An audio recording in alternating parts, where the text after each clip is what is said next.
Halo semuanya, selamat menonton penjelasan keanekaragaman hayati yang dilakukan oleh kelompok kami, kelompok biologi X2.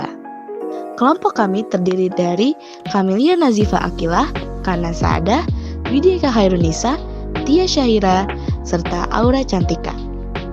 Dalam pembahasan keanekaragaman hayati ini, kami akan membahas materi berupa pengertian, jenis keberagaman, serta LKPD keanekaragaman hayati. Apa itu keanekaragaman hayati? Keanekaragaman hayati ialah keanekaragaman di dalam makhluk hidup dari semua sumber, termasuk diantaranya daratan, lautan, dan ekosistem perairan lain, serta kompleks-kompleks ekologi yang merupakan bagian dari keanekaragamannya. Jenis-jenis keanekaragaman spesies. Keanekaragaman spesies mencakup seluruh spesies yang ditemukan di bumi, termasuk bakteri dan protista, serta spesies dari kingdom bersel banyak tumbuhan, jamur, hewan yang bersel banyak atau multiseluler. Spesies bisa diartikan sebagai sekelompok individu yang menunjukkan beberapa karakteristik penting berbeda dari kelompok-kelompok lain, baik secara morfologi, fisiologi, atau biokimia. Keanekaragaman genetik. Keanekaragaman genetik adalah variasi genetik dalam suatu spesies, baik di antara populasi-populasi terpisah secara geografik maupun antar individu-individu dalam satu populasi. Individu dalam sebuah populasi sendiri mempunyai perbedaan antara satu dengan lainnya. Variasi genetik timbul karena setiap individu mempunyai bentuk gen yang khas. Contohnya yaitu tanaman bunga mawar putih dan merah yang berbeda dari segi warna. Keanekaragaman ekosistem. Keanekaragaman ekosistem adalah komunitas biologi yang berbeda serta asosiasinya dengan lingkungan fisik ekosistem masing-masing. Contoh dari keanekaragaman ekosistem adalah pohon kelapa banyak tumbuh di pantai, pohon aren tumbuh di daerah pegunungan, dan pohon palem dan pinang tumbuh dengan baik di daerah dataran rendah. Selanjutnya kita memasuki jawaban LKPD dari kelompok kita. Yang pertama yaitu ada spesies mawar, keanekaragaman genetik yang tampak, bunga berwarna putih, merah, dan kuning. Faktor yang menyebabkan terjadinya perbedaan yaitu faktor genetik dan lingkungan. Yang kedua ada mangga. Keanekaragaman genetik yang tampak ada rasa, yang pertama dari rasa asam manis dan bentuk seperti pepaya. Macam-macamnya mangga madu, mangga gedong, dan lain-lain. Selanjutnya ada genus Felidae. Keanekaragaman genetik yang tampak harimau, singa, kucing, cheetah. Faktor yang menyebabkan terjadinya perbedaan adalah faktor spesies dan lingkungan alam. Ekosistem danau.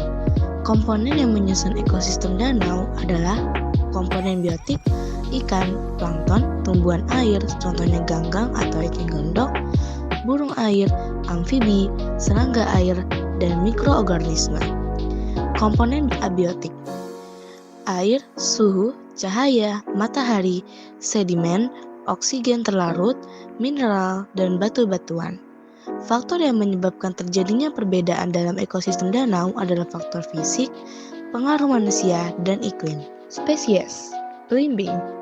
Keanekaragaman genetik yang tampak yaitu terdapat beberapa varietas seperti belimbing wulu yang umumnya asam, belimbing madu yang lebih manis, dan varietas lainnya yang berbeda dalam bentuk, ukuran, dan rasa. Faktor yang menyebabkan terjadinya perbedaan adalah faktor genetik, iklim, dan kondisi geografi. Selanjutnya, spesies jeruk. Keanekaragaman genetik yang tampak adalah terdapat variasi dalam hal rasa, ukuran, dan warna kulit, seperti jeruk manis, jeruk lemon yang asam, jeruk nipis yang lebih kecil dan sangat asam, serta grapefruit yang memiliki rasa lebih pahit. Faktor yang menyebabkan terjadinya perbedaan adalah faktor genetik, iklim, dan adaptasi terhadap lingkungan.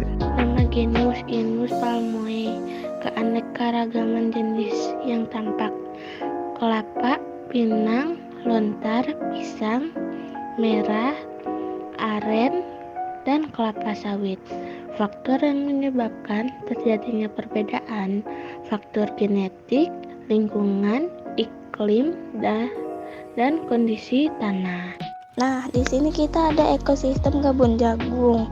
Komponen yang menyusun ekosistem kebun jagung ada dua, yaitu komponen biotik dan komponen abiotik.